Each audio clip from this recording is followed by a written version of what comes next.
Hey there, Internet friends. Welcome to another episode of That Nerdy Site Show, a weekly podcast where the team members from That Nerdy Site get together to talk about our lives and all of the nerdy things we love about them. Joining me this week, we have a four-person show for the first time in a while that wasn't a Austin crew getting together hanging out. Oh yeah, spoiler cast. Well, even that, you guys last week was only three of you, right? So still been a hot second since we've had four of us on the show. But it is me. We've got Christian Puente, aka Pixel Brave. How you doing, Christian? I am here. You are here. We've got Logan Wilkinson. How you doing, Logan? Doing great. How are you doing? Doing okay. And we've got Cameron Abbott. How you doing, Cam? Hey, what's up, nerds? What's up, everybody? Time to crack open a cold one. Yep. There it is. That's back. Cool. All four of us and Frank will be going to PAX this week. So, or we could also talk about that too, I guess. Yeah, oh, that's true. That is certainly a potential topic of conversation. But I imagine since next week's episode will most likely be all of us talking from PAX, we can just talk about non-PAX things for this episode, and we've got plenty of stuff to cover. So if you enjoy what you hear, please remember, review, subscribe, rate, all that fun stuff with podcasts everywhere you can. We are on iTunes, we're on Spotify, we're probably on other things that you listen to us on. If we're not on the thing you want us on, let me know, and I will do my best to hunt that down and figure out how to get us onto that platform of choice. If you are feeling really generous, you can support us on Patreon at patreon.com/thatnerdysite. That's where we're at. So let's just dive right in. It's like as I was saying before we started recording, it's been a while since I've hosted one of these because I've been busy working on some of the other shows and stuff. But let us dive right in. Christian, you said you have been watching the Clone Wars movie specifically, kind of because, or maybe inspired by the fact that Disney Plus now has the newest season of Clone Wars that just started coming out. So what were your thoughts on the Clone Wars movie? It was a kid's movie. that is very true, yeah. I'd seen episodes in passing and a few handful of episodes of the Clone Wars series, which from the aesthetic, it seems very dark, and I get that it was on a children's network show, but I didn't realize how much it would lean into that. Again, full spoilers here for a really old movie, but the whole plot is that they're trying to rescue Jabba's son, and there's these little moments where oh, his name is Stinky, that's our cute name for him, and he has the protocol droid, and when he's telling the Jedi hey, here's the mission, you guys gotta go save Jabba's, and then they give him a cute name you gotta save Jabba's, Cuddly Wuddly or something like that. And they're like, Cuddly Wuddly. And I'm like, oh no, this is really cringy and not for me. But then they had this fight with Asajj, I think is her name. Yep. And they're riding these giant dragonflies. And there's some really cool moments of war. Not that war is good, but there's some very cool action-packed scenes. But it's also sprinkled in with lots of hey, this is going to be for the kids. And so I'm glad I can finally talk a bit more knowledgeable about it. But yeah, you're right. It was absolutely inspired by... I saw that they're bringing back... or that they were kind of putting one more ride, as they say, and put out the last... a new season of Clone Wars. And I had really... Even though I hadn't really been that involved with Clone Wars, I really liked Star Wars Rebels when that came out. Mm-hmm. And so I was like, whoa, it's probably gonna be all the same kind of crew, even though they're using older story points and characters. I really liked Rebels, and so I assumed I would like season 7, and I've always heard really good things about Clone Wars, and the episodes that I had seen, it happened to be what a wonderful coincidence, that one of the few episodes of Clone Wars I saw was one that completely beat for beat copied Seven Samurai, so I was all about that. I was like, oh cool, so I know that it has some good moments, and so I kind of decided that this year I would kind of finally check out the show, and what better place to start than the CG movie. Yeah, I did a similar thing. On that D Plus show, I talked about I think in the early episodes that I kind of spent a lot of the first few weeks watching all of Rebels because I hadn't ever seen Rebels before, but I'd been a fan of Clone Wars, and I'd watched that back when it was on like Netflix and stuff, and really enjoyed that. And so I watched through all of Rebels, really enjoyed it, and I started doing a similar thing where I was like, okay, Clone Wars season 7 is coming up soon. Let me go ahead and hop in and start watching through Clone Wars. And I started as well with the movie, so it's more or less fresh in my mind. But I also wasn't like particularly paying attention to it. It was like I had it on while I was playing The Witcher or something else, just kind of in the background as like background noise. And yeah, I was very much like remembering, oh yep, this is very cringy, and oh, it's, even though it's built as a movie, it's also still structured in a way that they could do it as like separate standalone episodes, as you sometimes get in kind of like those type movies. Like I think of Futurama did this for they had like 4 standalone movies that also were structured so that they could each be like 4 standalone episodes, and basically serve as like a whole season of Futurama. So it was like putting yourself in that mindset of like, oh yeah, this is a movie that's also designed to be TV shows, that's also designed to be a pilot for a TV show. And like, it's for what it is. I enjoy it fine. Yeah, there are some cool action things, but then there's a whole bunch of like cringe to it, absolutely. And I think the show really starts finding its footing later in the run as a show, compared to what we got in that first movie. Like the movie is, I think, what would most universally. I mean, there are a lot of takes around the internet on the last couple like live action films, but I think if anybody's like really looking at it critically, they would recognize that the Clone Wars is probably the weakest outing of any of the theatrically released Star Wars movies. True. Even throwing that up against like Solo and stuff, it's rough. So like sand, it's coarse and it gets everywhere. That's true. That's a great point. That's a great I point, hate it. Cameron. Yeah. You speaking of all that, Logan, you said back when you came and did that D+ show that you had started watching Rebels, right? Yes. Yeah. So you're like, so I like that, like, hey, Disney Plus is a thing, and so we're all kind of starting to hop into old animated Star Wars stuff because we're Star Wars nerds and we're enjoying it. So very cool that we can all kind of have the points to jump in on. Do you guys time to catch up? So yeah.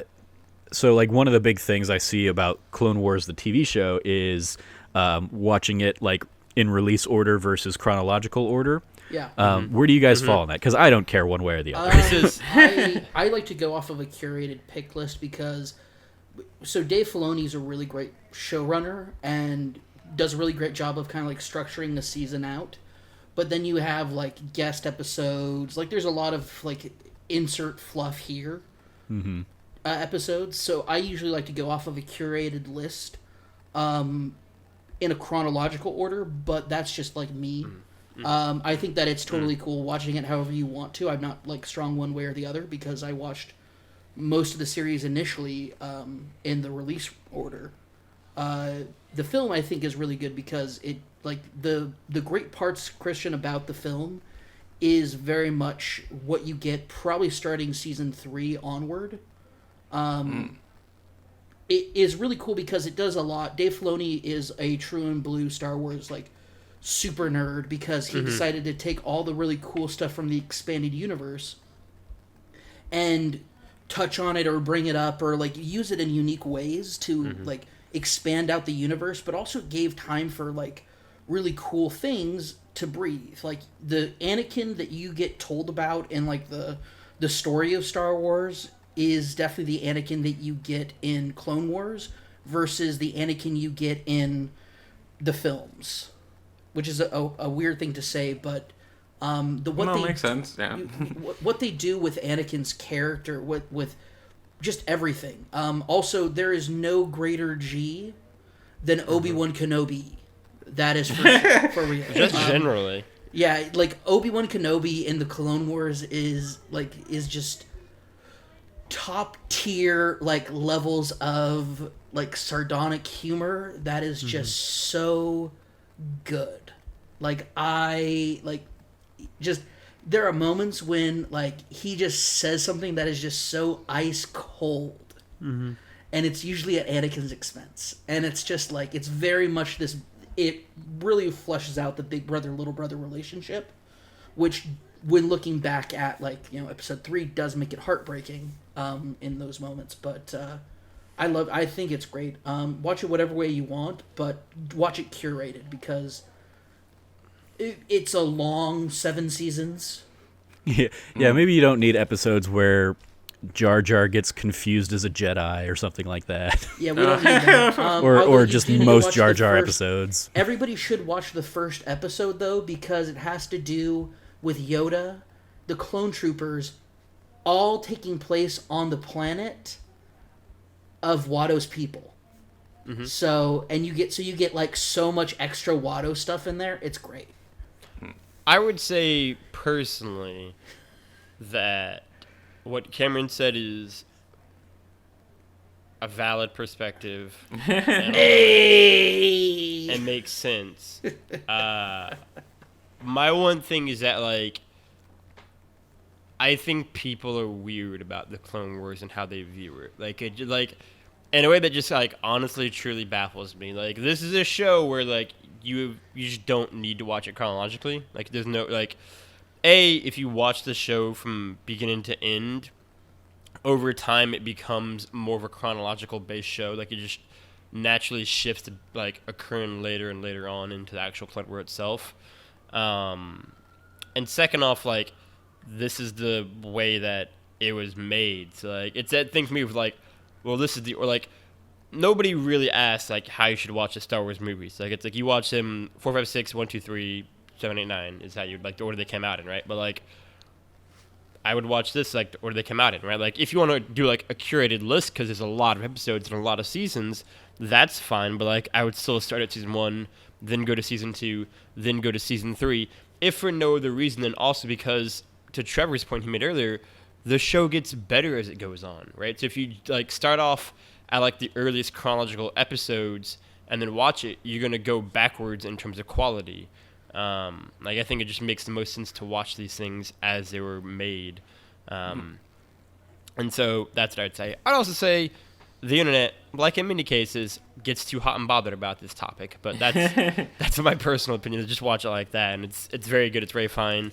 I like the Clone Wars a lot. I haven't seen the last season they came out with, or obviously this new season is just kind of coming out right now.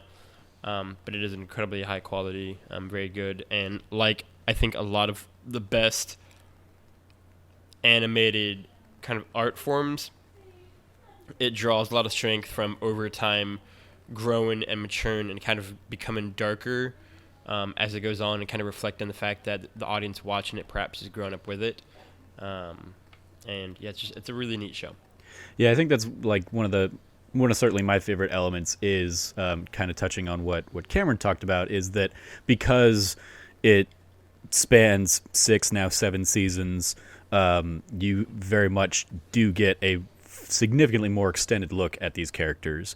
So even the characters that you know about, like Obi-Wan and Anakin, you don't, outside of Clone Wars, the TV show, you spend 6 hours with them at most, kind of thing, pretty much across the prequel trilogy, and even that you're juggling in so many other stories and subplots and all that kind of stuff. So getting that much more dedicated time with them, it's one of the reasons that, like, I remember when Jessica Jones came out as like the Netflix show, and you get a 10-episode arc with what's his name? David Tennant as Purple Man. Like, he immediately became like at the top of my list of compelling Marvel bad guys because we had so much time with him. We got to spend time getting to know who he was, why he did the things he did, all that kind of stuff, in a way that we'd only really otherwise had that with Loki as somebody who crossed multiple films. So getting to spend more time with these characters, I think, certainly benefits the show and the characters themselves. It makes it even harder sometimes to go back and watch the movies where it's like so much more of this character has been fleshed out in other stuff that is not being represented on screen here, that we're not seeing any of that in Hayden Christensen's performance. And that's not necessarily a fault of Hayden Christensen so much as George Lucas is, not great at directing actors and not great at writing dialogue, and so like those movies suffer, but in the expanded like universe of Clone Wars and Rebels and now Mandalorian, you're getting like that much more. Before we kick it over, because Logan, one of the things Logan has is Mandalorian, so I want to talk about that too. But one of the last little things I want to touch on with this is, did you guys watch the 2D animated Clone Wars that was the precursor for this? That was like absolutely. the short. You bet your ass Yes. I did. Yeah. You mean Star Wars as though it was Dragon Ball Z? Yes, sir, I did. Oh my goodness. That Mace Windu episode where he takes on that entire army. That's exactly what I was going to talk about, Kim. Yes. Exactly what I was going to say. Oh, that episode's the best. Wasn't it Samurai Jack is the maybe the more close parallel? I don't actually know Samurai Jack, but I remember that being the guy who, animation style. The guy who created Samurai Jack and the Powerpuff Girls is the same guy who it's incredible. Who got they put together like that alone. That for a long time that was like our knowledge of what the Clone Wars was, which was very like sporadically and like it was much more of an anthology. And of course, Clone Wars, like the Clone Wars show, now is able to flesh it out even deeper, as an because truly the Clone Wars television show, the CGI show, is truly a real anthology of telling, gosh, like hundreds of stories of the Star Wars universe in a really great way, but to tell like the theatricality of the Clone Wars cartoon. The old one is just unparalleled. It's for me too. It was such a novel thing, right? Like at the time, I can't think of a time where like there had been a show film tie-in that so kind of flawlessly synced together. Where like the last like episode, last like frames of the show are literally the like opening seconds of episode 3. Like it like so perfectly like syncs together. It is like it's that weird thing too of like if you don't watch this show and watch episode 3, you have so many more questions about who General Grievous is that are answered by the anthology. Like it like answers it for you, and like you could argue that, like that's a problem of episode 3, but it's also cool that like they kind of is your question are, why like, does this robot keep coughing? Yeah, but like it's cool that they kind of like it introduces kind of like a cinematic television universe almost a decade before that was like a thing. And also like Mace Windu taking on like an entire army, right? Like Yoda being an incredible badass too is awesome, and that like it's just a really, really rad show, right? And like I want to go back as well to something Trevor said a few minutes ago and just say that there's a really interesting video essay about like a YouTuber who I've kind of like watched a few of his videos that he made on like Star Wars, about how like Hayden Christensen actually gave like a really great performance for like what that role is supposed to be, just because like Hayden Christensen gets a lot of shit, whether rightfully or wrongly. I would say probably wrongly considering how much shit he gets, but like, and it like kind of went into the ways of like how like George Lucas like talking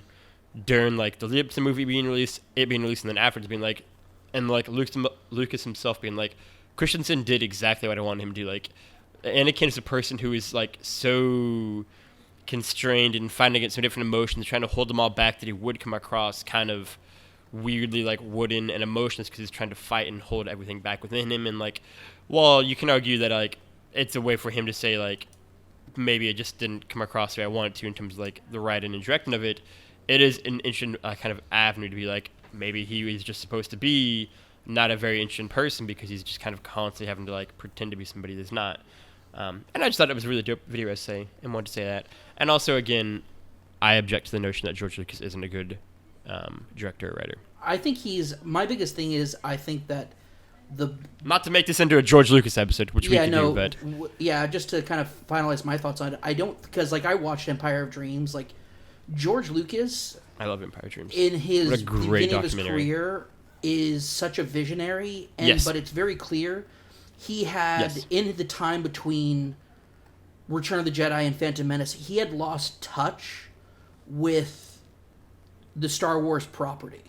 I think it's less, like, for me at least, like, it's less that he had lost touch and more the fact that there's 16 years between Return of the Jedi and the Phantom Menace. Like, I think George Lucas, I mean, for lack of better words, like, grew. Like, he grew up and profoundly, like, his marriage, like, had totally dissolved at that point. Like, his kids had grown up, like, he had grown up, right? Like, he started Star Wars so young. Like, that's the thing that I think is lost. Like, he was so young, and then he started, and there was such, like, a part of, like, the 60s and 70s, like, wave of, like, new Hollywood filmmaking, and then 16 years after the last one came out, he started again, and, like, he's a middle-aged man now. Like, how he views and approaches films and writing and directing, I think, has just changed, and, like, I think that's part of it, too, right? Like, Definitely. I think that, like, people wanted George Lucas to be the person he was 16 years ago, and it's like, that's kind of an impossible request to ask of somebody to be the same person. And, like, to George Lucas' defense, like, I wouldn't want anybody to be the same person we were 16 years ago, right? Like, I would want him to keep changing and evolving, and, like, just because we don't like how he changed and evolved necessarily doesn't make it necessarily, like, his fault. Like, he just, a lot happened in your life in 16 years, right? And, like, that's the thing. And, like, I do think that, like, his writing and directing in terms of, like, shot selection and just in terms of dialogue is very different than it was in the original trilogy. Like, he does different kind of filmmaking techniques and filmmaking choices than he did in the original trilogy. George would obviously make his arguments for why he did that, but it's unquestionably different than what he was doing beforehand. Well, now I want to make the video essay that compares the Luke that we get in The Last Jedi to George Lucas coming back to make The Phantom Menace, and what that, like, gap in years does to a character that we don't know about and don't see for all that time. It is interesting, because just as a final point, because me and Trevor had talked about it, like, after we finished recording that D Plus show, but just, like, Luke in general is such an interesting character, is all I really say. Like, just, like, and how people view him, and I think how The Last Jedi handles him, it's just really interesting. Like, you could make 500 video essays about that, but it's very interesting. Anyway. The internet has. Yeah. Anyway, other Star Wars stuff. Let's swing it over to Mandalorian. The Mandalorian. How far through the Mandalorian are you at this point, Logan? Yes. Me and my girlfriend are now halfway through the show. We've just finished episode 4. Which is one where he's kind of on, like, the farming world thing, and kind of, like, sort of has, like, a girlfriend thing. And they fight the AT-ST. Yeah, very, like, Seven Samurais-esque. Right? Love that. It's really great. Like, that's the thing. Like, and it's cool too, because obviously as somebody who is a, like, die-hard, like, massive Star Wars fan watching it, and kind of appreciating, like, the, like, IG-88 call-out thing, even though it's not IG-88, but it's IG-88. And, like, all the kind of small touches throughout, like, the AT-ST, and getting, like, excited about that in episode 4, and her be like, I don't even know what that is, because, like, Schraub has, like, only seen 2 Star Wars movies, and they're both from, like, the newest trilogy, and so it's been really fun to kind of, as this one is kind of very much obviously kind of in the original trilogy timeline, to, like, explain, like, why this is that of this, and, like, her getting excited about, like, I think her getting excited about A, me geeking out to the degree I am, and B, then kind of learning about it and kind of seeing, like, why it's cool, like, oh, like, that's a really cool connection, whatever.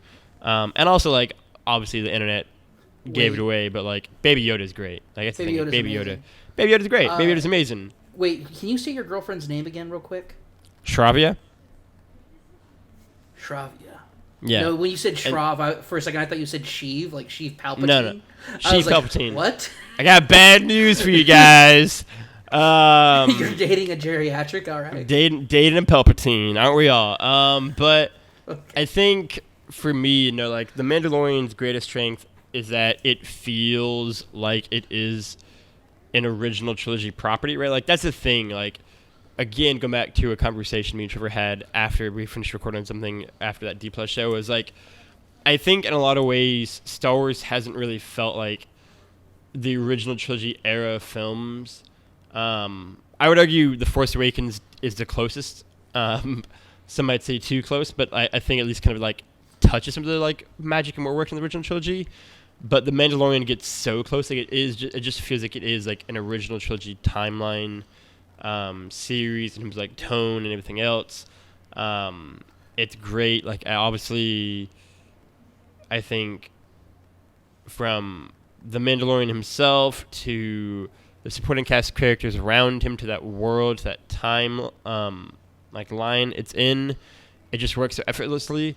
I have like issues and concerns like Baby Yoda in terms of just like it doesn't really make any sense what they're saying in terms of like how old he is and how young he is still. But yeah, it's a really, really, really great show. We don't need to question it. We just need to have it. And spoiler alert for The Mandalorian. Spoiler alert for The Mandalorian. It doesn't make any sense that he's 50 years old, or she is 50 years old, and still like a baby, can't do anything. It doesn't make any sense because like Yoda lived to be 900, but Yoda was like old, even by like his species as unnamed standards. So like 50 out of 900 is still like a good chunk of your life, and so like it's thinking like in another 50 years is he what, like a teenager by then? Like it's a thing like this doesn't, the math doesn't make any fucking sense because like Yaddle and like the prequel trilogy was like 400 years old, so it's like was she like it's like this doesn't make any fucking sense. It's like there's not one thing where like I watch and I'm like, all right, are you talking about Yaddle? Because Yaddle died. She didn't die from a natural death. No, but she was still only like 300 or 400 years old, right? But even her death now is like not canon technically, but like it's legends. It's canon until they say it's not. But like it's that thing for me where that's like the one thing where I'm like, I don't love that. So just kind of pretend they didn't say that. And in my mind, he's like, all right, he's like 5 years old or whatever. But like, Mandalorian's great. Great to see. He makes a note of it. IG-13 makes a note of it saying like different species like obviously age at different rates. So like, sure, for the first 50 to 100 years, he might be like this. But then like, because if you judge it based off like the math, based off of like the gestational process of a human being, for sure, it doesn't make sense, but it's I don't think a gestational period of a human being. I mean, every species we've seen, to be fair, in the Star Wars universe has, age is not like that. And like, yeah, but Chewbacca's also like 800 years old too. So he's like 200 and something. Yeah, I was gonna say. you're quadrupling Chewbacca. Yeah, I was like, it's very different. That's my point. Is like these ratio-wise, centuries, yeah.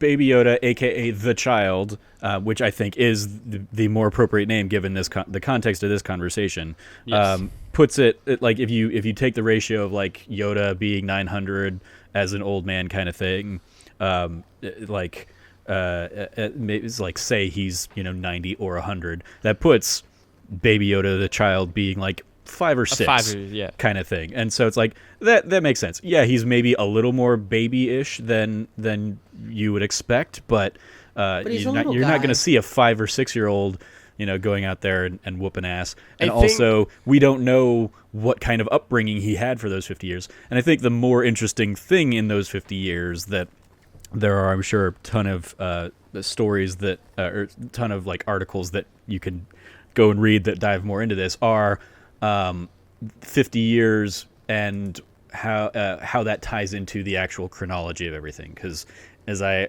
recall, one of the things I remember reading is 50 years would also be what Anakin Skywalker would have been in that time had he survived. So it's the juxtaposition of is Yoda or is Baby Yoda the like a balance in the Force to Anakin Skywalker having been born.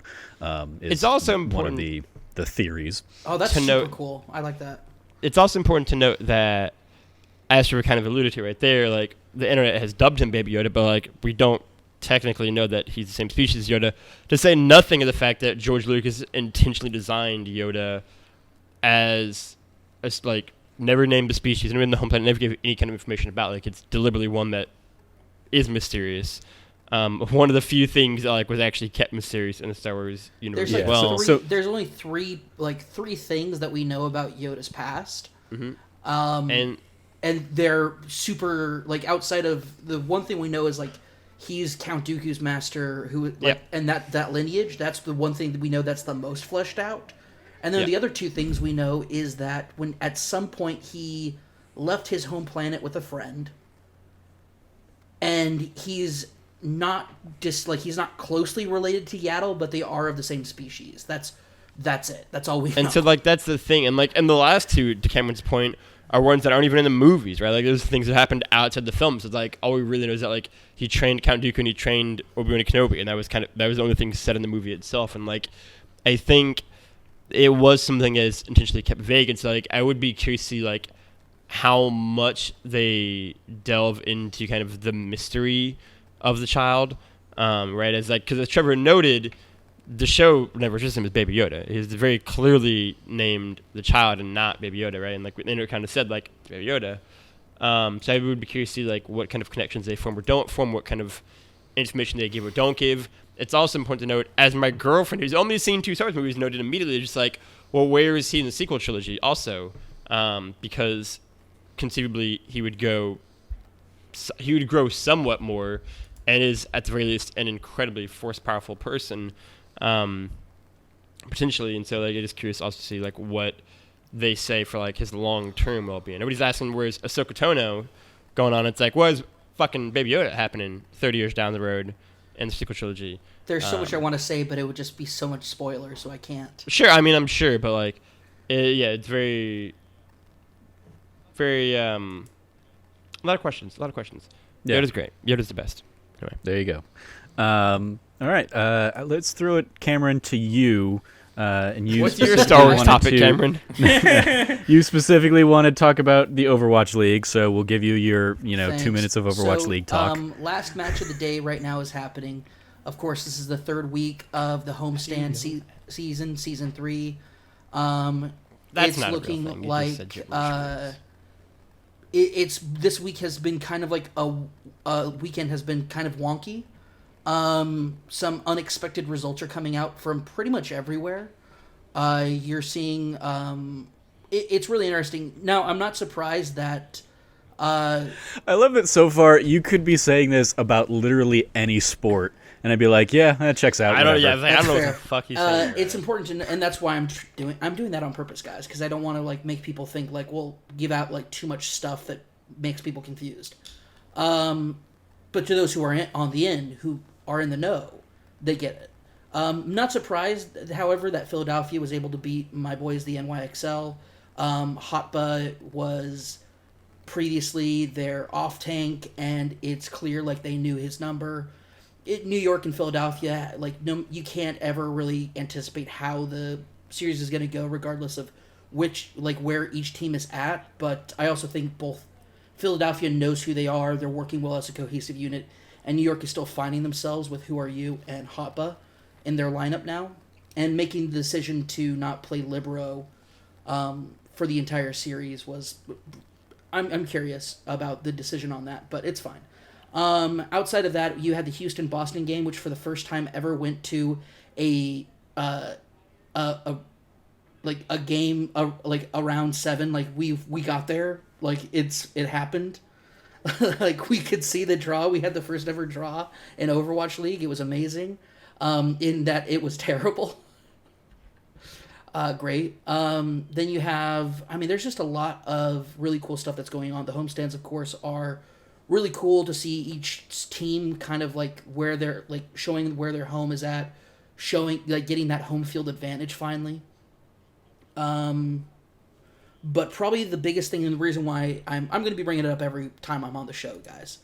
But an important note here and why I think I needed a bit more time is because is this last week? It's the 22nd, so this is 2 weeks ago.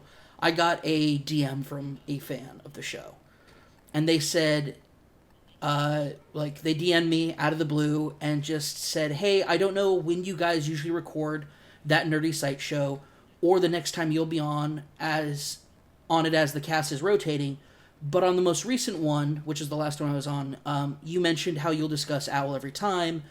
They wanted to ask me about, when I'm on, and so essentially, basically, the run-through of this is they wanted to kind of get my opinion on Overwatch League now being exclusive to YouTube rather than it was in the first 2 seasons where it was on Twitch.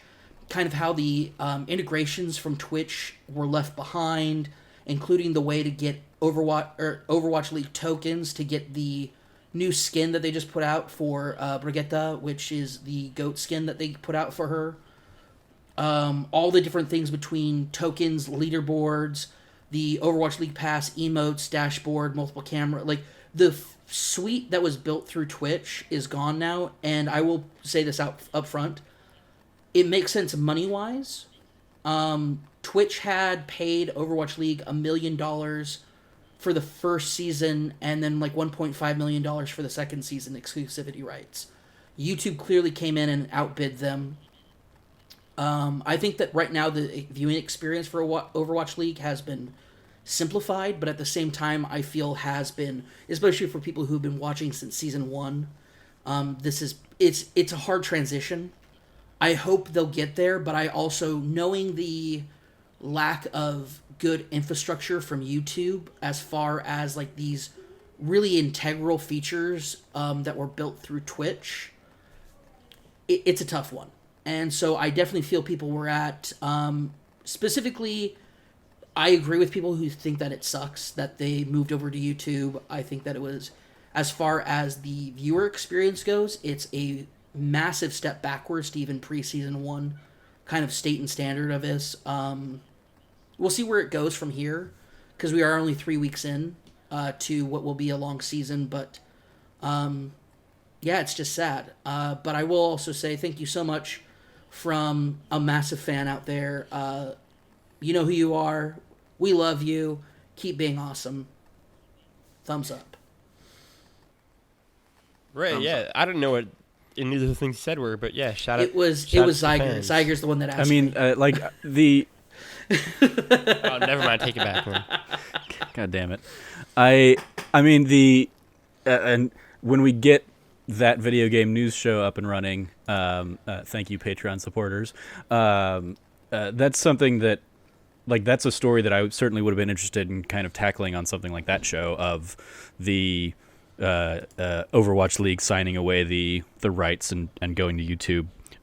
But at the same time, like, so much of that is just money talks, and I would almost guarantee that a minimal fraction of the conversation was surrounding, oh, what about the Twitch integration we have that'll get people tokens, that'll get people skins. Like, that was so far down the list of considerations they had when YouTube showed up or Google showed up and said, hey, here's a big old check with a whole bunch of zeros.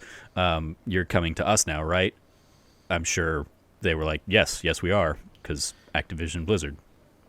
So that's kind of my thoughts on everything, regardless of paying any attention to Overwatch League or not. It's like in the same way that, like, oh, you know, the Oscars are on different channels, or I even, like, is the Super Bowl the one that, like, rotates network every year, like, by design? Or No, Fox has it as an exclusivity. Okay. I feel like that was a thing when I was growing up. Like the Super Bowl, like, people would or there were big event things that, rather than being locked into one channel, were like rotating around. Super Bowl is one of those. The Super Bowl does rotate, or at least it did. Does it rotate? I believe channels? it does. Every year it rotates. That's why. Oh, you know what? It does, because it's owned by CBS, Fox, and NBC. They all co-own the rights. And to the basically, Super Bowl, it's because every year, whichever channel is hosting it after Super Bowl puts on like a giant primetime thing. Yeah, that gets like 50 million viewers, rather, whether it's like Friends back in the day or something like that. Like, they always put like a show they want a lot of eyeballs on. I remember that. Chuck getting the Super Bowl bump for. I think Scrubs did one time for NBC as well. Yeah, and what was it? This is Us a few years ago. Got a big. That's Yes. right. The Yeah. one Got where a the big Steelers bump. were in the Super Bowl. Yeah, And it was a big, because the show takes place in Pittsburgh. So yeah. So that's the closest analog I would think of, is like, you have event stuff like that does get to float, but anywhere else it's just like, hey, whoever pays the most for those broadcasts, right? Like, I mean, Cameron, like the WWE just moved SmackDown from USA over to Fox because Fox paid $5 billion for exclusive rights on that. Jesus, did they really? Yeah, for like the next 5 years. That's so, obscene. Well, when you look at the kind of numbers and what Fox has previously worked with them before, it makes sense advertising dollars wise for them to get it, but also it helps them kind of rebuild Fox Sports as a brand. So yeah. So you have stuff like that where it's like, yep, that's just bottom line is the dollar that the companies are making, very little consideration given towards like the end consumer experience or anything like that. I mean, so if people end up walking away and not going from Twitch to YouTube to watch Overwatch League, you'd probably see some kind of like moves from YouTube to try and make it more enticing, but ultimately like Activision Blizzard doesn't really care at this point because they're getting paid. So well, that and their focus is on the Call of Duty League. I'm sure. Yeah, no, that's a fascinating thing. Anyway. Yeah, I want to talk about Overwatch League, of course. My boys, the NYXL. Still looking real sharp. Got to work out a few bugs, but I think they're going to do great. Also, for those of you who may not have heard, who follow Overwatch League, but may have missed it, all homestands for China and South Korea have been canceled until further notice because of the coronavirus outbreak and restrictions, limitations on travel, etc. So yeah, it's been taking the world by storm, that coronavirus. So I will throw to myself to talk about. Remind me who are on the panel. I know Cameron has. Who else has seen Birds of Prey? Logan, Christian, Just Cameron. It sounds like. Just Cameron. Oh really? Okay. That movie is great. People should go watch it. Yeah, I really enjoyed it. I had a great time with it. Yeah. Ben Velvet was a bit too much on this movie. I mean, yeah, Ben Bellew is a lot on a lot of things. I enjoyed Birds of Prey. I don't need to dive too much into it, but it was just it surprised me in how good and how much I enjoyed it. Great strong cast, great action.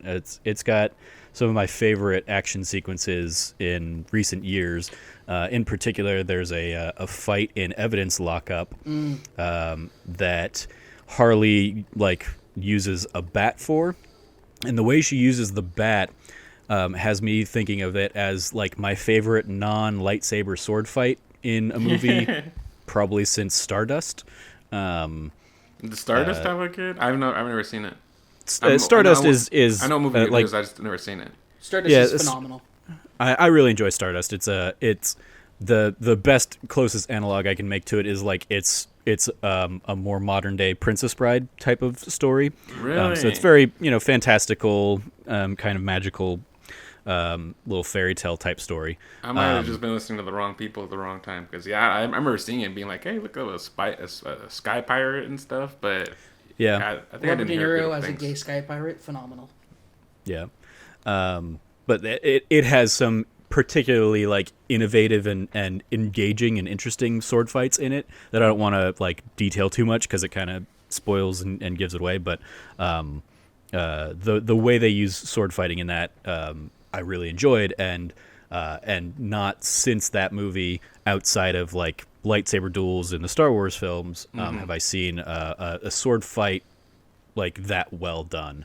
And it's not that Harley's using a sword, but the way she's using the bat very much falls in the same kind of spirit and vein as a sword fight. So yeah, I just remember, I've seen it twice, and I just remember thinking this is a really great sequence. So, and then yeah, Ewan McGregor going back to Star Wars and Obi-Wan. Oh, so good. Ewan McGregor is just phenomenal in the film. He's he takes an already somewhat interesting character and just makes some choices that just I could not fathom anybody else looking at the script and being here's how I'm going to deliver this line, or here's how I'm going to here's what I'm going to bring to this character. He's just a joy to watch anytime he's on screen. So he makes a very good foil for Margot Robbie's Harley Quinn. Also, their Victor Zsasz totally different than others Victor Zsasz's, which is great. Yeah, and he's somebody.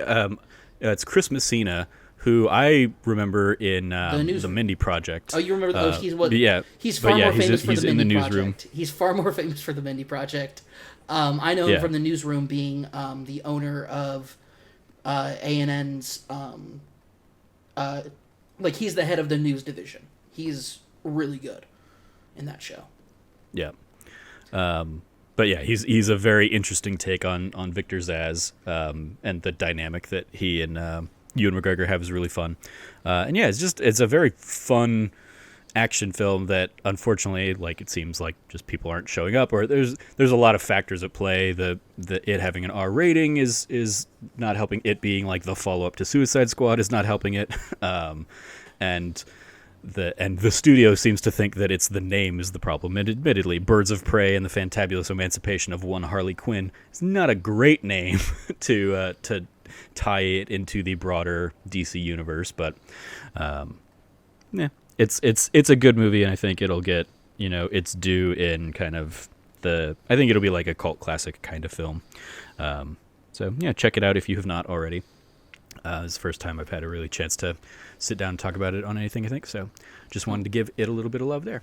No, I'm glad to hear it. It's on the list of things to check out. Yeah, I'm just really bad at making time for movies. That's fair. It's especially since you guys are in Austin. If you end up getting the season pass for Alamo, it'll cost you $1.50 on top of the monthly subscription fee to go check it out. So I highly recommend it. The season pass is available in Austin, and I will be getting it very soon. I just haven't gotten it yet. It's been a busy month, but yeah, I am absolutely with that season pass. Absolutely I'm on the wait fair. list. It is the it's available everywhere now, so you should be able to get it now, Cameron. Or it's available in our market now, and you shouldn't be restricted to the wait list anymore. I can send you the link if. No, I can just pull it up on my Alamo app. They'll let me know if I probably got an email, but I've been busy this week, so. Yeah. Anyway, yeah, it's really good, and of the season pass movies I've seen, it's probably my favorite, with oddly enough Sonic being like the runner up.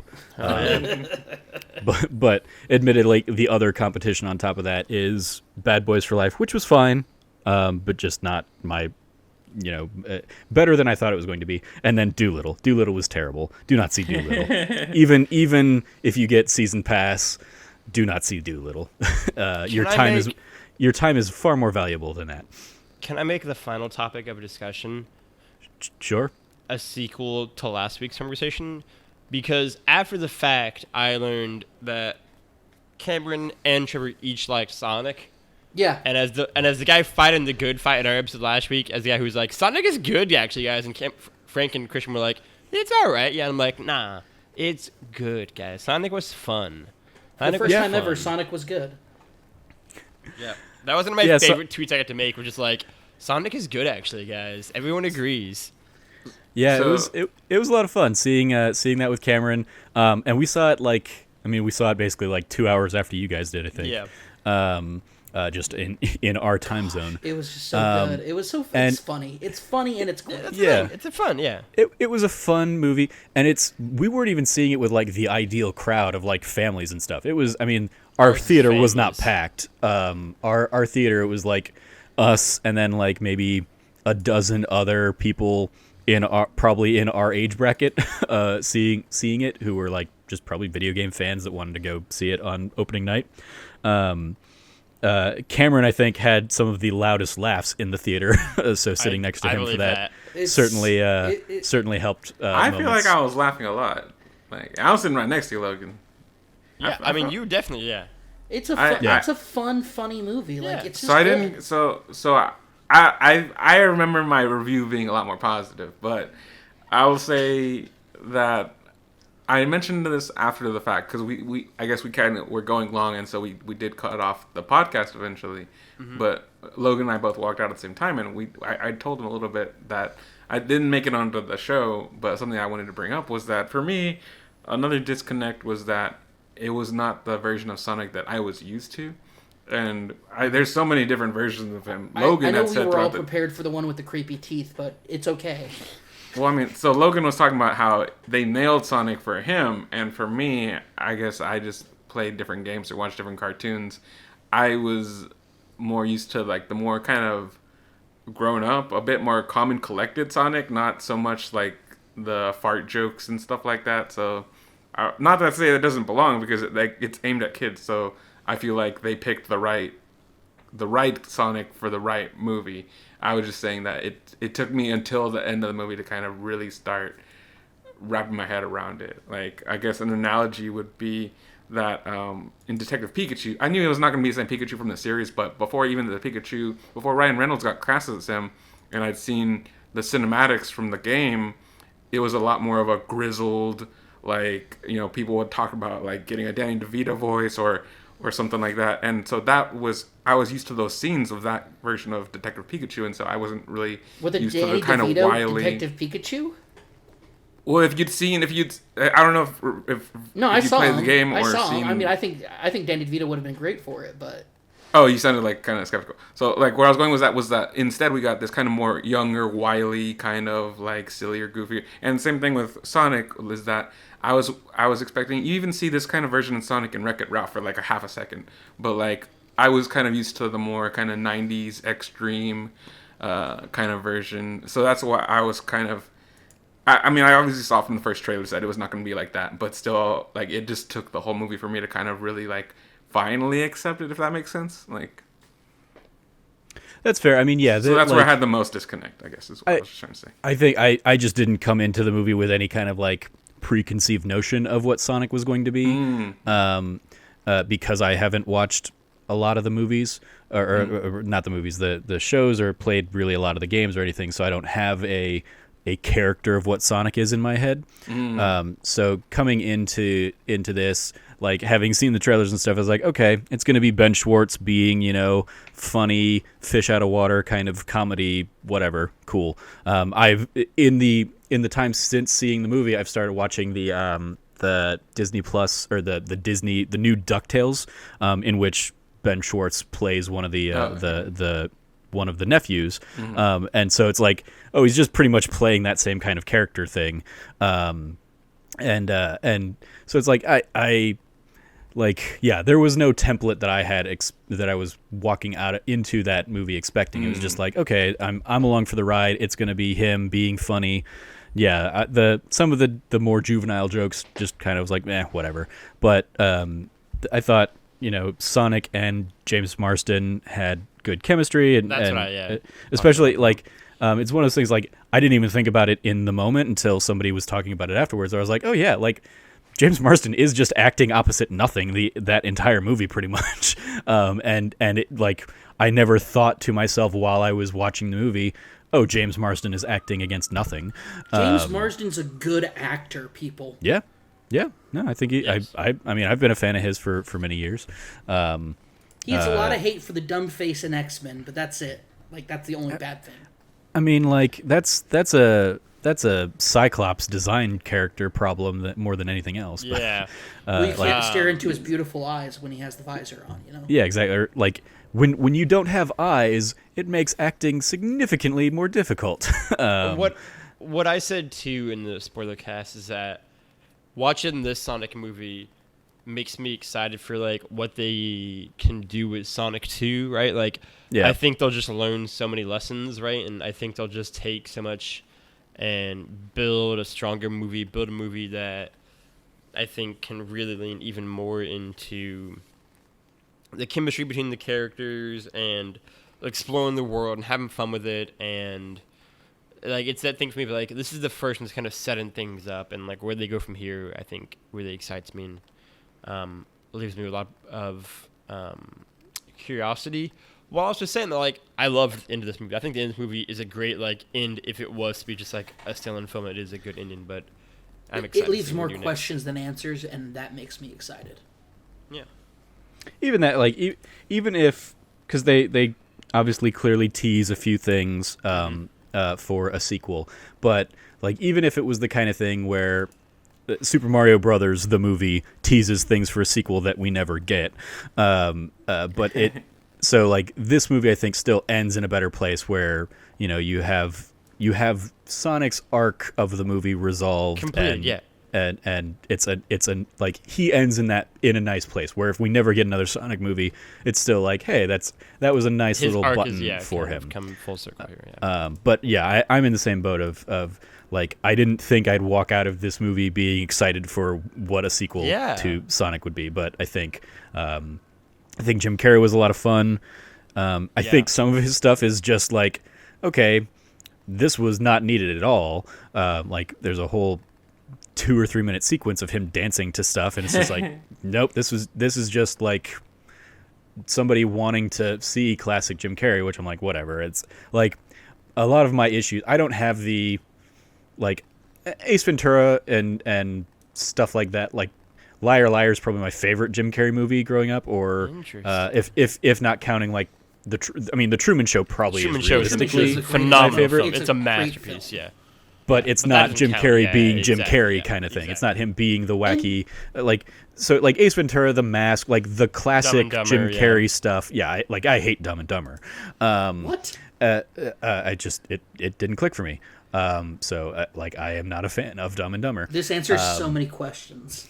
I mean, I feel like many of our dynamics are probably identified by that factor there, Cameron. Yeah, I think that was the key that turned it. That answers everything. Okay. But like so Jim, like classic Jim Carrey, I don't have like this strong desire or affinity for, in the same way that like I don't need to go back and see Adam Sandler in Happy Gilmore, Billy Madison era Adam Sandler movies these days. But it was like this. I enjoyed him in this movie, and he didn't go like super over the top with it, so he didn't drive me like he was not frustratingly Jim Carrey in this. Outside of like a few of those moments where I was just like, well, he clearly was hired on to and given this moment to just go full Jim Carrey. I was like, whatever. The moment passes and I can move on. But I enjoyed him and like he's old enough that he can't go full Jim Carrey anymore, I think. So I think I can enjoy him in his aged version of trying to go full Jim Carrey, if that makes sense. I think this is my favorite Jim Carrey movie I've seen in at least a few years. Like I think it's a really fun, like it just shows like he's having fun with it, right? Like it's like just like a fun performance all around by him. The example I will get, like one of the things that really turned me off on Jim Carrey was when they attempted to make a series of unfortunate events as the films and made it all about Jim Carrey being Count Olaf, when those stories, I think, are better when Count Olaf is a supporting character to the children's story. And I think you can watch instead the Netflix series. Exactly. I think the Netflix series nails it significantly better because of that. Like, Neil Patrick Harris is still like the showcase and a standout performance in there, but he lets the kids shine in a way that I feel like Jim Carrey didn't, or that the movie version with Jim Carrey did not allow. So that was one, and clearly audiences didn't like it or whatever, to the fact that they didn't actually make the whole series with Jim Carrey in that role. So yeah, I much prefer the Netflix version of it because it's not Jim Carrey going full Jim Carrey. That said, there was a video that was making the rounds a little bit, I think, of him doing press for Sonic, where he kind of like went back into being like the Grinch, and you see him like contort his face into the Grinch, and like whoever was like retweeting it was basically like, dude, I thought this was makeup, and it's like, no, he has like a masterful control of his face and facial expressions, that he was able to like twist his mouth and do like this snidely grin kind of thing, and that is impressive. That is undeniably impressive, even if he doesn't always use those powers for good. Like, as a physical comedian, Jim Carrey, is incredible. Just like going back to like In Living Co, like what he can do with like his body and just like his face, like expressions, like is just legitimately like one of the most impressive things I think I've seen a comedian do. Like he's just so utterly in control of his body. Like it's just like it is such a like classic, almost like silent film, black and white, like slapstick comedy kind of styling. Like he was almost born in like the wrong era of film, but yeah, he's just such a great. I mean, like a lot of the shit he did in The Mask too, like again, like all of the facial expressions in that, or like Dumb and Dumber, for sure. Like he's just so like such an effortless kind of control of it. And I think that Jim Carrey was a weird one where like I think kind of beginning with A Series of Unfortunate Events, like he had like a weird 10-year period, and I feel like I always enjoy seeing Jim Carrey have fun, right? Like as somebody who grew up on Jim Carrey, who has said numerous times like Jim Carrey would be on my Mount Rushmore of comedy idols. Like I feel like he just didn't enjoy himself in a lot of what he was like, kind of a lot of the comedies he was in, and it's cool to see him be fun and kind of really enjoy himself in a comedy again, and especially one that is so much of like a kid's film, which is where he kind of got at least somewhat of his start as well. And so yeah, I enjoyed his performance a lot in the movie. Yeah. So yeah, I mean, like, to echo, I guess, last week or rebut last week, maybe, whatever, to support last week's episode. Hell yeah. Go see Sonic. Sonic was absolutely, fun. yeah, absolutely. It is like I walked out and turned to Cameron. I was like, between this and Detective Pikachu, are we like finally getting good video game movies? I still have to see Detective Pikachu. And then he threw something out there of like, yeah, but UA Bowl's about to make some kind of random game that's gonna just suck and drink and bring it all back down again. I was like, that's fair. Did anyone participate in today's tweet that was making the rounds? One of the viral ones was like, pick one game series and one director and cast member or something like that. Oh, I saw that. I did not send out a tweet. I saw yours was Dave Filoni with Kingdom Hearts. Yeah, right? because like, he'd do great as it. Because like I was saying, my criticism of, well, I don't even if it's a criticism, but like my mentions about like Clone Wars being both light and very juvenile and dark, and like I feel like, oh well, that's Kingdom Hearts, so that kind of works very well. And I didn't add this because I didn't want to sound too cynical, but I was gonna say if anyone actually thinks that there will ever be a Kingdom Hearts live action, like hasn't been paying attention at all, because like, yeah, it's Disney. Yeah, I mean, like, yeah, I mine would probably be, I mean, like, the first thing that comes to mind is just a completely uninspired pick, but it would be like Steven Spielberg and Uncharted, because it's basically just make another Indiana Jones movie. Make a good Indiana Jones movie, but with Nathan Drake and Elena and Sully. Like, just do that, please, because I'd be down for that. I saw a bunch of different ones, and I still might do one, but I saw two different ones on BioShock. And I can't remember the first director they said to do BioShock that like I saw one tweet to, but it was like immediately like, fuck yeah, that's it. Well, I'll see if it's the one. So it had previously been in development with Gore Verbinski. Was it him again? No, it wasn't that one. But the one I also Christopher Nolan. Would it be Christopher Nolan doing BioShock? I was going to say the one I also saw was Barrett Courtney tweet out Christopher Nolan doing BioShock. And there wasn't the first one I saw, but that was also one where it's like that would be a great BioShock film. I also want to give a shout out to Yusuf Mageed, who did Ryan Coogler for Mafia 3. Oh, that would be amazing. That would also be great. Because Mafia 3 is such, like, dude, I have in the past and could again write so much about how Mafia 3 is so fucking good, but also so not good. And, like, seeing somebody, like, with, like, an actual, like, kind of expert craft at what they do, really like take hold of that story and just like get rid of the fat, and just tell that story, like it would be incredible. But yeah, also Steven Spielberg doing Uncharted obviously would be great. Like selfishly, like I think like I would like and that it's infamously I had issues with it on that video game list show, but like I think I'd be really down to see like so many people try to do like Mass Effect. Like that could be one of the, I think could be really, really interesting to see like what different directors kind of do on that take. It's that weird one for me where it's like my favorite video game of all time. I don't want them to make into a film. And The Last of Us, but they're going to.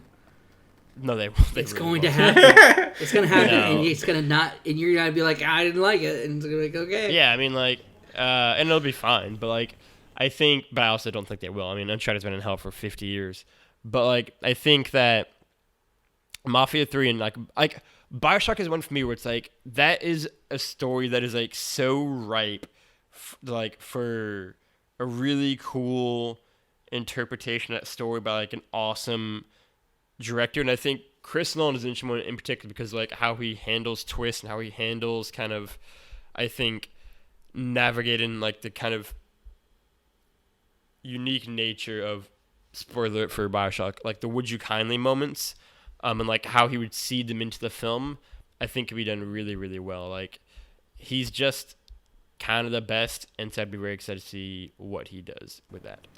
Chris Nolan's great. Yeah, the another one that I thought of was Earthbound, and I was trying to think who I would want to see direct that.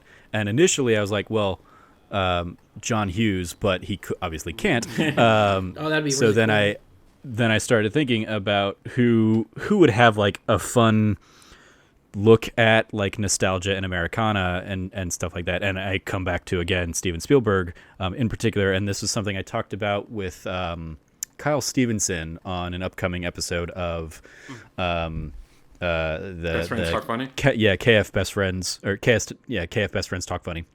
Or Best Friends Talk Funny show, that show.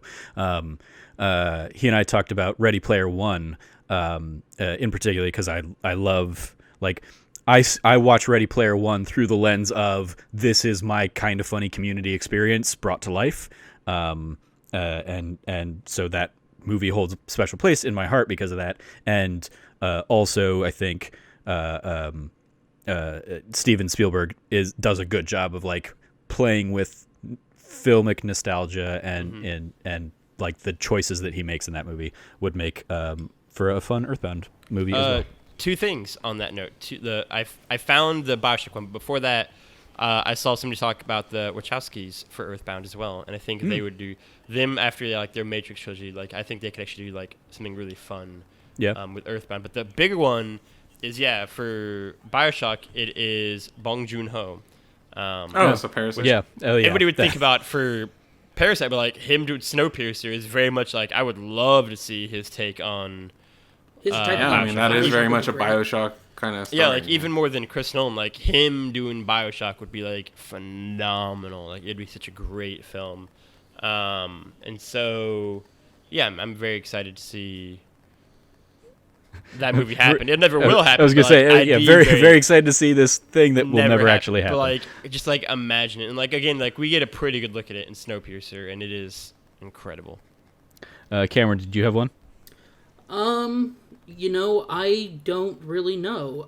I've been so kind of surprised by what we got from Detective Pikachu and Sonic that I'm pretty open to the idea of basically anybody taking it on. I'm looking forward to whenever the Metal Gear Solid film takes off with that director who did the Godzilla films. Gareth Edwards. Yeah, Gareth Edwards. He'd do great. I think that'll end up probably being a pretty good movie because it's just a good story. But I guess if I was going to say if there's one game that I would like to see somebody kind of tackle in a cinematic, and that's kind of the hard thing is you need to. I think that the easy go-to would be a game that is much more of that. This is the story. This is what's going through, like you get with like an Uncharted, or even like The Last of Us, where there's not so much of a. Like there's, I don't know.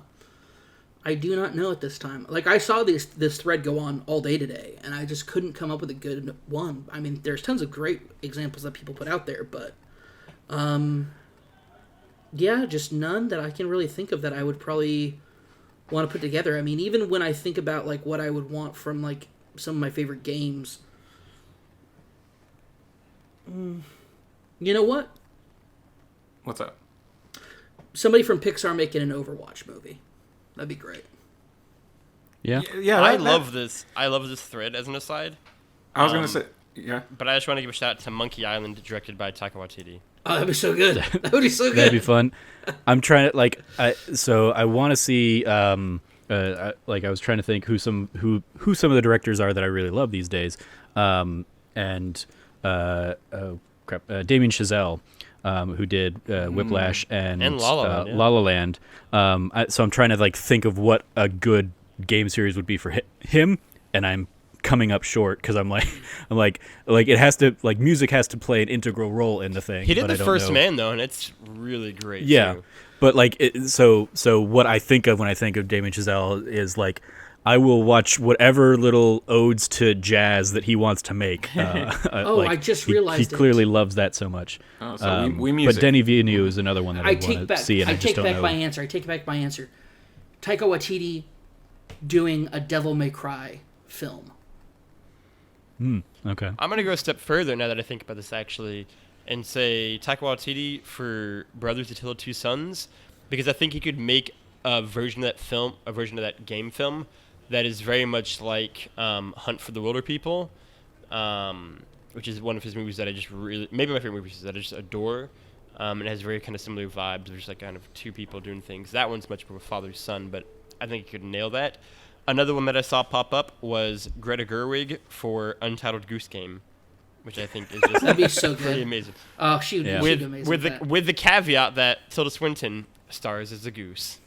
There you go. I mean, it seems like it would be a lock for Saoirse Ronan, really. That's a great given their collaboration together. No, but, I mean, if you really take a moment to think about it, Taika Waititi doing a Devil May Cry, like doing it like with the way the main series does it, where it doesn't take itself, like it alters between taking itself very serious and also being comical. Like it could play off very well. Like I just think that would be an amazing film. Like it's like a little bit Jojo Rabbit, a little bit, Thor Ragnarok, a little bit Hunt for the, Hunt for the Wilder People. Yeah, man. he could seriously do a great job. Not like my mind is blowing up at the thought now of like his take on it would be amazing. A few jokey ones, but it's like my final one that I will end on because I saw it and was like, fuck, that actually is really good. Is Metroid starring Brie Larson, directed by Alfonso Cuarón. And that would be... That'd be really good. So good. That'd be or, so good. Guillermo del Toro, maybe? Who also could do a great Metroid, I bet. I think you'd get some of the craziest Metroid designs possible. On the plus side, I can rest in solace, or take solace in the fact that I already got Denis Villeneuve's Cyberpunk 2077. It's just called Blade Runner 2049. That's true. That's true. It's incredible. I still haven't seen it. I need to see it. The true best video game film ever made. There you go. Good fun conversation to wrap us up. I think we can kind of leave that there and enjoy that as some food for thought for the audience. What video game movie / director combo would you want to see happen? We should make a poll of our top 4 choices. Yeah. That's going to do it for this episode. Thank you, everybody, for joining me. Let's go around our metaphorical table with any plugs we want to make. Christian, you can follow Christian at PixelBrave. Anything you want to shout out, Christian? Yes, I had my first guest on that anime pod last week, or the week before that. Tortilla Senpai joined me, and we talked about the overhaul arc of My Hero. That went really well. She's on Twitch, and so some of her friends were saying that they really liked how that went, and so I was really nervous, so I'm really glad to hear that. So do check that out if you want. And you can follow any new episodes on Twitter at that anime pod. I won't say who the guest is supposed to be for this one because it's kind of up in the air, but hopefully things will all go through and you'll enjoy a really cool episode this coming Wednesday. I guess I will tease that if it lines up, we will be talking about a certain adaptation to live action of anime. So kind of very similar to the kind of conversation we just had right now, but for a rumored anime adaptation that's coming up soon. All right, cool. You can follow Cameron at Rev Cabot. Anything you want to shout out, Cameron? So for those of you who haven't heard, and I think it's because we're not really making it an announcement, it's just a subtle change. I have moved away from being an editor at Handsome Phantom. I'm now just a contributor. I still will be working with the guys over there. They are really focusing a lot on their incredible video content. I'm just going to pimp them out for a second because they have a new series about a cursed PlayStation 4 that only plays the worst games, and it is very fun and very good. But absent of like me writing anything or doing anything lately, that would be it. Well, if you see us at PAX, say hi. Yeah. You can follow Logan at Lefty Logie. Go ahead, Logan. Make your plugs. Yeah. You can follow me, like Trevor said, at Logie on everything. You can check me out. That when we film class, we talked about The Big Sick. That movie's real good. It was my first ever time watching it. and Chloe's first time watching it. The movie's very, very good. And you can catch me on that for a limited more time. It was also maybe winding down full time on that show, so we'll be making like once a month appearances on that One Be Film Class. But I'm scaling back there because I'll also be doing, obviously, the big video game news show that'll be launching sometime in the next few weeks. I'm sure lots of conversations will be had at PAX East involving lots of people about that. So please be excited for that. I am currently reviewing a game that I can't talk about, but the week this goes live, the review in progress will also go live, so you can be excited for something in the next few days. And then also playing some other things, thinking about some other things in terms of features and thoughts. And then also, 2 days after this goes live, myself and Cameron and Frank and Christian and Trevor will all be landing in Boston. 3 of the 5 of us on the same flight. And so you can expect a wave of PAX East content coming to you in the next few days, as well as, I'm sure, podcast and just all of the goodies. So please be excited for all of that. Great. You can follow me at Trevor J. Starkey, and I will echo that. If you are at PAX East in Boston, come check us out, say hi. You can see me. I will be on a panel with our friends over at Irrational Passions, as well as a couple other special guests that we will be talking in the Arachnid Theater on Friday at 4:30 p.m., talking about the best and most annoying RPG tropes. So come check that out. I'm looking very forward to kind of making my PAX panel debut. Should be a good, fun time there. And then, just all of the general content we'll be creating. We've got a handful of game appointments set up, and so we will have plenty of content coming out in the coming weeks based off of PAX East 2020. Unfortunately, we will not be having Last of Us Part 2 coverage since Sony has pulled out, and we'll see who else pulls out between now and the time we get there and start doing stuff, but still going to be a good show. There's going to be a lot of good stuff there that I look forward to seeing. So check out all of that stuff. You can follow all of us over at That Nerdy Site and check out thatnerdysite.com, as well as our YouTube, youtube.com/thatnerdysite for all of the PAX East coverage that will be rolling out there. If you liked what you heard, please rate, review, subscribe, all that fun stuff. And if you can, support us over at Patreon, patreon.com/thatnerdysite. We would greatly appreciate it. It helps kind of pay for the site and all that fun stuff. And every patron gets early access to a monthly bonus episode of this very show. The episode that we have currently in early access is Logan and I sitting down and talking about some of our favorite PAX memories over the years. That'll be going live to everybody here in a few days to celebrate us all going to PAX, but and we will probably also be recording our next month's early access episode while we're at PAX potentially.